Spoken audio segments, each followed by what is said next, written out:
उत्तर दिन डालने के लिए प्रकाश डालने के लिए मैं आदरणीय विजय तिवारी कृष्ण जी को आमंत्रित करता हूँ कि वो इस पहलू को हमारे सामने रखें, क्योंकि एक सादे मंच तो है ही है, लेकिन साहित्य मंच है और साहित्य की सभी दिशाएं समाहित है। तो मैं आदरणीय विजय तिवारी कृष्ण जी से आग्रह करता हूँ कि वो अपने विचार दें। मंच के समक्ष बैठे सभी आदरणीय विद्वज्जन, आपकी तक सबको करो। मंचासीन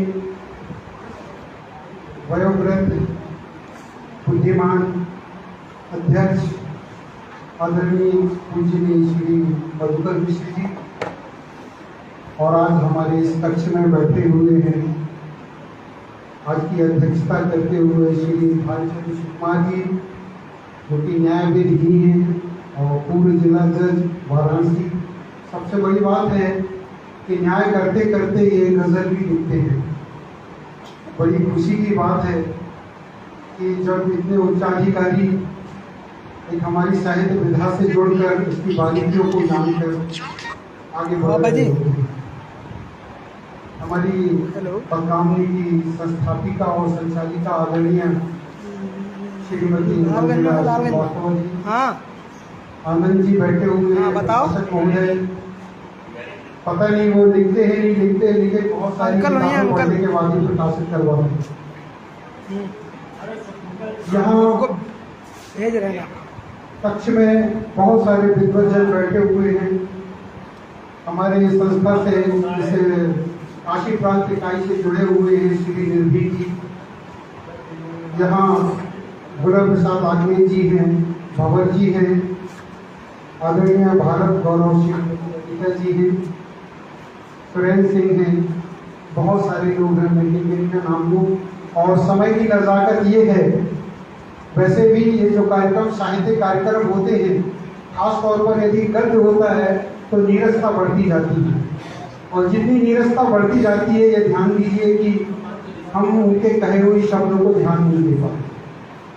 बावजूद इसके मैं सबसे विनम्र निवेदन करूंगा, मैंने बहुत कुछ लिखा है आज के बोलने के लिए, लेकिन समय की नज़ाकत को देखते हुए लगभग मैं केवल आधा बोलूँगा उसको, और विनम्र प्रार्थना करना चाहूँगा कि नीरस होते हुए निश्चित रूप से आप सबके लिए फायदे की बात है, और उसको एक बार जरूर सुने और उस पर विचार करें।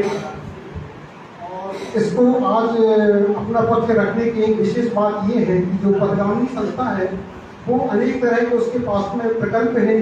जिस तरह कहानी वाचन के एक प्रकल्प है, कवि गोष्ठी है, मुशायरा है, और पर्वों के पूरी संध्या पर कार्यक्रम करते हैं, वार्ताएं करते हैं, बहुत सारे कार्यक्रम करते हैं, और आगे वर्कशॉप और विशिष्ट लोगों से भी वार्ता की बातें चल रही हैं।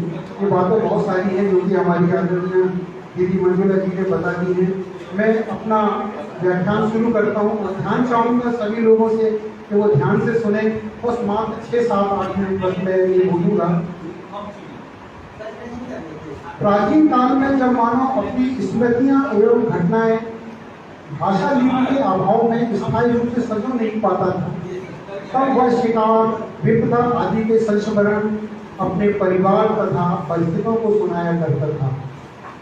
यही बातें एक पीढ़ी से दूसरी पीढ़ी तक पहुंचती रही। कुछ आश्चर्यजनक, कुछ साहसिक एवं हृदय स्पर्शी प्रसंग परिचितों एवं बच्चों को भले लगते थे।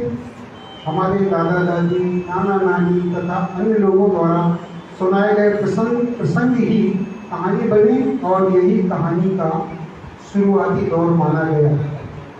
किसी घटना, स्थान, वस्तु या व्यक्ति के किसी भी पहलू पर प्रकाश डालते हुए उद्देश्यपूर्ण रोचक विवरण ही कहानी कहलाते हैं। आज भी कहानियाँ बड़े चाव से इसीलिए पढ़ी व सुनी जाती हैं क्योंकि उनमें उद्देश्यपूर्ण व रुचिकर विषय वस्तु का समावेश तो रहता ही है, साथ ही कहानियाँ ज्ञानवर्धक और शिक्षाप्रद भी होती है। पत्रात्मक, डायरी, आत्मचरित, रिपोर्टाज अथवा ऐतिहासिक शैली में लिखी गई कहानियाँ यदि संदेश प्रेषण की क्षमता रखती हैं तभी वे सार्थक कहलाएंगी। वैसे भी कहानी ऐसी विधा है जो किसी सहारे की मोहताज नहीं है। वह स्वयं ही इतनी सक्षम होती है कि उसे ही आधार बनाकर साहित्य विशेषज्ञ उसका विस्तार उपन्यास, एकांकी, महाकाव्य अथवा चित्रपट कथा के रूप में करते हैं। आजकल साहित्य से जुड़े लोग जनता की रुचि और अपनी व्यावसायिक प्रवृत्ति के कारण स्तरीय साहित्य सृजन को छोड़कर स्तरहीन साहित्य लेखन करने लगे हैं। यह बात अलग है कि इससे उनकी आमदनी और विलासिता के स्तर में गुणात्मक वृद्धि होती है, परंतु ऐसे लोग समाज में अपने सकारात्मक योगदान को दरकिनार कर देते हैं। कोई कहानीकार साहित्य के नियम कायदों का अनुसरण करते हुए वास्तविक रचना नहीं कर सकता।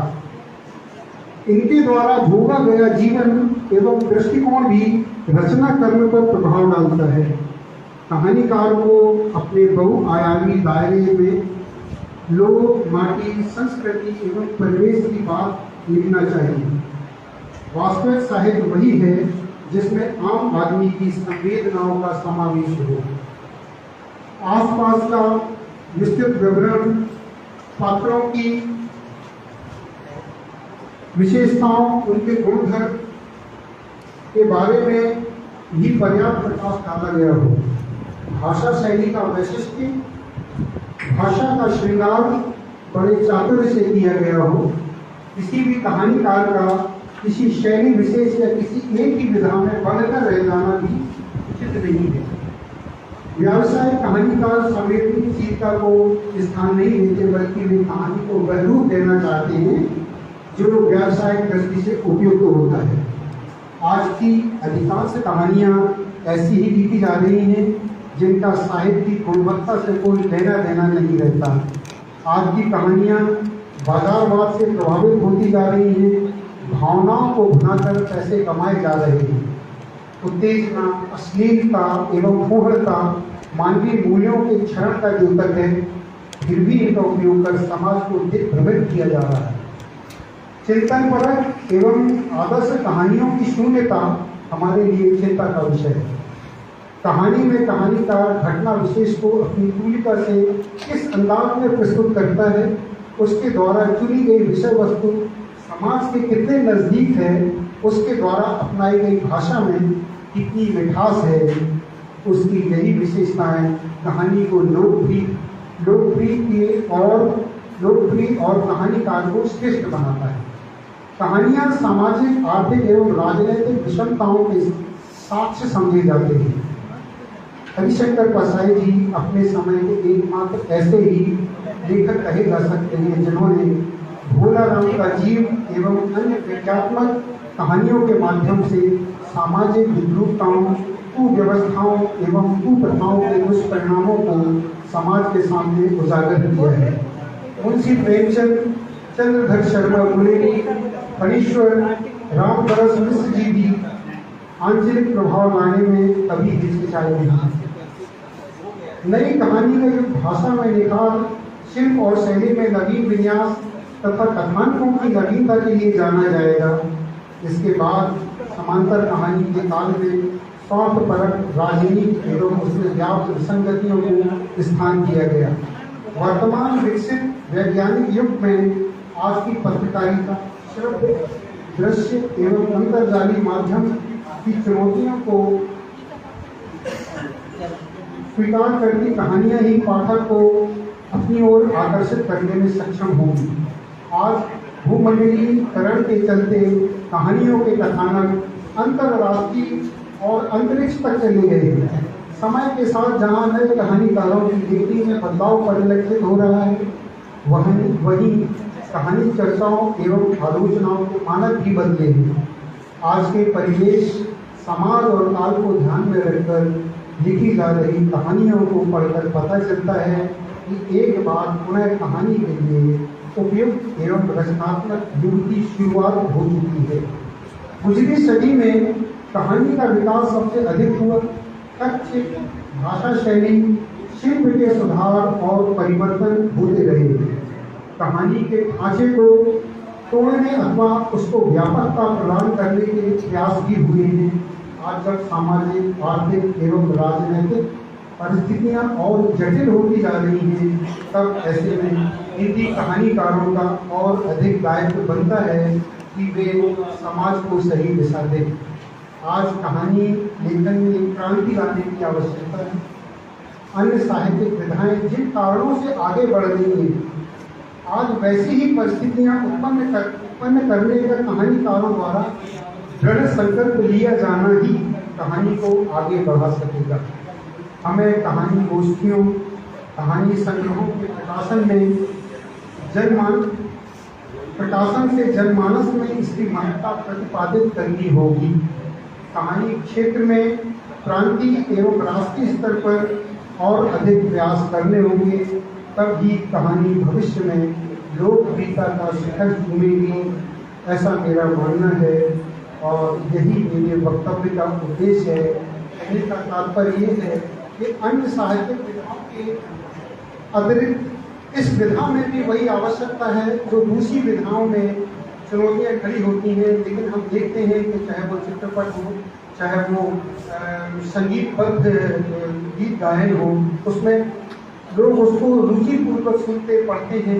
लेकिन कहानी को पढ़ने के लिए बस ऐसा लगता है कि हम केवल समय पास करते हैं, ट्रेन में जा रहे होते हैं, समय की जब हमारे पास ज़रूरत होती है, हमारे पास समय होता है, तब हम कहानी पढ़ने का करते हैं, लेकिन उससे सीखने का प्रयास नहीं करते। जबकि कहानी में वो तत्व होना चाहिए जो हमारे समाज को, जो हमारे परिवार को, जो हमारे देश की उन्नति के लिए लाभदायक हो, ऐसा मेरा मानना है। और यदि हम इन चुनौतियों को हल करने में, का मुकाबला करने में यदि सक्षम होते हैं, तो निश्चित रूप से कहानी ऊपर शिखर पर पहुंचेगी, नए नए आयाम खड़ा करेगी। यही मेरा मानना है। और मैं चाहूँगा कि हमारे सभी युवक साहित्यकार यदि पद्य भी लिख रहे हैं तो गद्य भी लिखें, कहानी भी लिखें और हमारे समाज को धन्यवाद।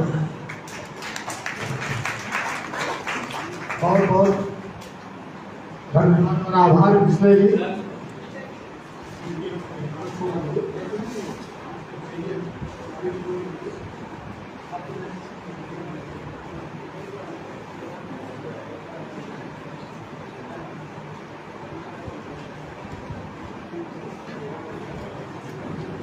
ये बहुत ही सुंदर और वैचारिक स्तर पर श्रेष्ठ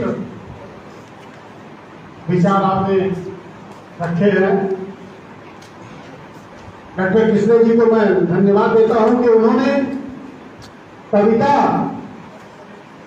तो ठीक है, कविता तो चल ही रही है, लेकिन कविता के साथ साथ जो अन्य विधा, जिसमें जो सबसे अधिक महत्वपूर्ण विधा दूसरी मानी जा रही है या पहली मानी जा रही है, मैं पहली और दूसरी के चक्कर में नहीं हूँ, मैं सबको समान स्तर पर मानता हूँ। कहानी है जो छोटे बच्चों से लेकर के बड़े बच्चों तक के लिए है, तो उस पर भी ध्यान देना चाहिए। अब तो कहानी का वो स्वरूप आ गया कि लघु कथा है, तो सर